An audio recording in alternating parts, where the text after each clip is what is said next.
Hey guys, welcome back. If you've never been here before, welcome to my channel. My name is Jeremy. Usually I don't get too matchy-matchy. Today I have a lot of purple in my clothes. And even in my shoes. I thought I'd go ahead and use some purple shadows today that I just don't show enough love to. Today is my friend Teresa's birthday. Happy birthday, lover. I'm actually meeting her out at the mall. We've always called each other lover, so I get to see my lover today. So yeah, I did a really bright, smoky purple eye with a little bit of glitter, and if you want to see how I created this, keep watching. So I'm starting with the Androgyny palette, of course I am, with the color Androgyny. I'm gonna use Androgyny for crease and transition. Start by going right there into the crease and kind of softly blending that out. Most of the peeling from the ordinary peel that I used last week is pretty much done. If I get in there pretty close, the skin is pretty smooth. I mean, I've got makeup on, obviously, but I think most of the dry patches are gone. I do still have, and I didn't make it any better by baking today, on either side of my nose right here. There's still a little bit of peely skin there, but it's not anything like super crazy. And I mean, it's only been a week. I think that I still need to maybe take a few of the products out of the equation and kind of slowly introduce them. And I'm gonna start the eyeliner on the waterline now. I used this a couple times in one of my previous videos. This is the NYX Vivid Bright cream color, and this is the shade Rebellious Edge, and it's a really vibrant kind of purple. Like I've said in a previous video, these definitely stain the eyes, they stain the waterline, which I don't mind, because if they stain really good, that means that, you know, they're gonna stay. And I think that I mentioned this in another video. The Sugar Pill Poison Plum eyeshadow. It's one of those that wants to get a little bit patchy. If you build it up too much, instead of being more bright and more pigmented and really vivid, it almost gets like darker. So I don't know what it is about it, but I found it to be the exact same color as this NYX Vivid Bright. This is gonna make an awesome base. I mean, they really are the same color. I'm pretty excited to use this eyeshadow and hopefully make it a success. A couple of these brushes don't have numbers because they were from a brush set I bought from Morphe. The brush that I used to put that color on my waterline was this little angled brush, and this one and the next one I'm going to use were from I believe it was the vegan brush set. See, this one is like, it's super short and it's super dense, so I think for packing on this Vivid Bright, I think it's going to work really well for that. The only thing that I've had happen with any of my Morphe brushes, and it was just with this brush set. It didn't happen with any of the individual brushes that I bought from them. It was only the ones from the vegan brush set. This part, whatever this part is, the metal part, came unglued from, what's this called? The stick, the handle. Oh wait, this is the ferrule, how the hell do you say that? And then this would be the handle. Yeah. I think most, if not all, of the face brushes, those came apart and I had to glue them back together, but I mean, it was fine. I took some super glue and I glued them together and they've never come back apart. But the ones that I thought were gonna give me a problem, and they ended up being some of my favorites, were the larger fluffy brushes from the R collection, which I think is that rose gold? I like the R38. I've got R37s, I've got R39s, I've got R40. When I first bought those and started using them, I felt like they definitely were shedding quite a bit. But that only happened I feel like that only happened until I washed them the first time, and then they stopped doing that. So I like them, and I would buy more of them. I'm gonna go in with the Morphe M421. I don't know, I think I bought maybe 3 of this brush, and I wish I had bought more. All right, Poison Plum, do your thing. Look good. Don't make me wish that I hadn't bought you.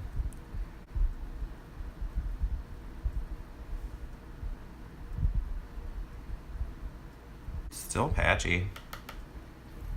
I mean, after I get glitter on it, you know, And once I get everything blended out, it wouldn't be noticeable to anybody but me, I don't think, but just upon initial application, I don't know if you can see that. I mean, does that look patchy to anybody else? It looks really patchy to me. And again, to smooth it out, if you want to really smooth that out and make it so that it's not patchy, it almost just gets so dark that it loses the intensity of just how bright and how purple it is. And I mean, looking at it in the monitor and on camera, it looks really purple. And it does look bright and it does look really vivid, but in real life looking at it, it doesn't have that intensity. I think this is going to be as good as it gets for now until somebody comes out with that perfect purple eyeshadow formula. I just don't see it happening anytime soon. And since this brush is already stained, I don't know if you can see that. This one has the Vivid Brights color that will not come out of it. This is my brush from the Urban Decay Naked palette.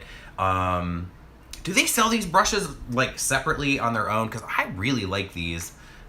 These brushes are good. The brushes that came with the Naked palettes, I definitely find myself reaching for the brushes so much more often than I reach for the actual eyeshadows.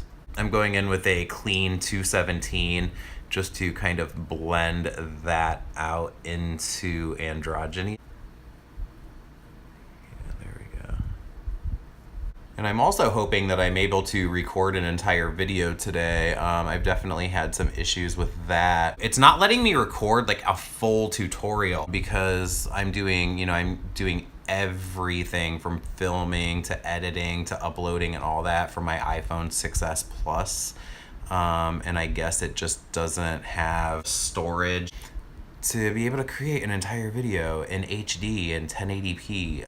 So I figure a drop in the quality might make my skin look better on camera. I don't know. If you use the front facing, is that what it's called? The front facing camera, the selfie cam on an iPhone. It's almost like an Instagram filter. It definitely smooths things out. You're not looking at like full on like pores and wrinkles. I feel like when I see pictures on Instagram that are so heavily edited that it just that it looks literally airbrushed, like when you can tell that it's been edited, like that bothers me. Like, we all have pores and we all have fine lines and we all have dry skin patches that your foundation is going to cling to. I mean, we all have that. How often is anybody in real life this close to your face? And the reality of the situation is, if anybody is that close to your face that they can see your pores and wrinkles, then they're either fighting you or they're fucking you. In either case, the pores don't matter. Again, I really like this color. I think that Poison Plum is so pretty, but I will say that the formula I think is still off. And is that Sugar Pill's fault? No. I mean, I just think that this is the best that you're gonna get right now. When I think about how far makeup technology has come in the past, 25 years that I've been wearing makeup, it's not even a little bit the same. There is no better look than second day mascara. Like, you have to have worn it for 24 hours, slept in it, smeared it around on your pillow, some of it kind of comes off a little bit. And then if you go back on top of that with another coat of mascara for the day, it looks so good. I'm gonna use the fluffier side of the Naked brush, and I'm gonna pack Poison Plum right into the lower lash line. Again, this is a really beautiful color, but unless you have an hour to kill blending out eyeshadow, then I suggest you go with a different purple. And there's definitely some patchiness going on underneath. I'm trying to blend that out. I don't know if it's gonna 100% comply, but we're gonna do the best we can here. I'm gonna go in with this eye candy glitter in the color Cotton Candy Sugar. I picked this up at the Morphe store. I thought pink glitter over top of a purple base would look really good, and I'm gonna go in with my trusty MAC eyeliner mixing medium. Now, this definitely did kind of break down the product underneath it, and I did experience some creasing. But in real life, the glitter just kind of hid all that, and you never even saw it. I mean, we're going for a daytime look here, so I don't want to do too much. And just like I knew would happen, I was so unhappy with how patchy and uneven my blending was here. But in public, I got so many compliments on this look. So you know what we're doing now. We're going in with the MAC Insta Curl Lash, and let's talk about mascara for a minute. Everything that you love, and especially your most favorite things that you don't think you could ever live without, is going to get discontinued. I have been going through this with mascara for years now. You know, they discontinue something, you have to use something else. You know, you only bitch about it for like a few minutes, and then you have to get over it and, you know, find something else that's going to work. Every single mascara I've ever loved has been totally discontinued. I don't love any of the super popular ones. Insta Curl Lash, I can't imagine is gonna be around for that long because I love it so much. So I didn't even start using mascara on my bottom lashes until maybe like 2 years ago. And I found one that, you know, totally was way more acceptable than any of the other ones, which was the MAC Studio Sculpt Super Black Lash. So good. It's like the perfect formula. It's the perfect brush. It doesn't do dick for your top lashes, but for the bottom lashes, it's like perfect. Last week I went into the MAC store and I needed mascara, and the girl gives me that look. And I was like, if you tell me that Studio Sculpt has been discontinued, I'm gonna throw a fit like a toddler and like knock down all of your makeup in here. And she was like, well, it looks like you might be knocking over some makeup today. And I'm like, mother. So she was like, well, try this extended play. That seems to be the one that everybody really likes for their lower lashes. So I bought the extended play and I've used it twice now. And I hate it. I totally hate it. I don't understand how that one got popular for lower lashes. I don't understand how people love it. Everybody has like either shorter lashes or longer lashes or, you know, what have you. I can't imagine that it applies differently from person to person. I don't think something is going to be not clumpy on you, but then clumpy on me. I feel like that's just not the way that that works, or it's definitely not the way that it should work. Go back and look at any of my Instagram photos of my eye makeup for the past like 2 years and look at my lower eyelashes. There's no clumping. I don't have to comb through it. And this one right here that I'm about to use, because I have to use it because I don't have any other options right now.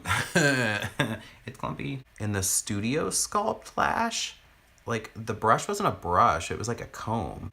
Look, there's like a lump in there. They're like clumped together enough that now I have to go back in with a comb to like separate them. I never had to do that with Studio Sculpt. See, now I've had to comb through all of that. I still have a ball of mascara right there that I have to pick off. Let's see if I can make this entire video of me bitching about products. Yeah, so I'm just going to use a Sigma FX5 brush. I really like this one for the inner corner highlight. And since I did my entire face beforehand and I just wore a clear gloss today, that was the end of the application. All right, so that's the final look. I've got a date with the birthday girl, so I gotta get moving. If you like this video, please give it a thumbs up, hit the subscribe button, tell all your friends about it, and I'll see you on the next one.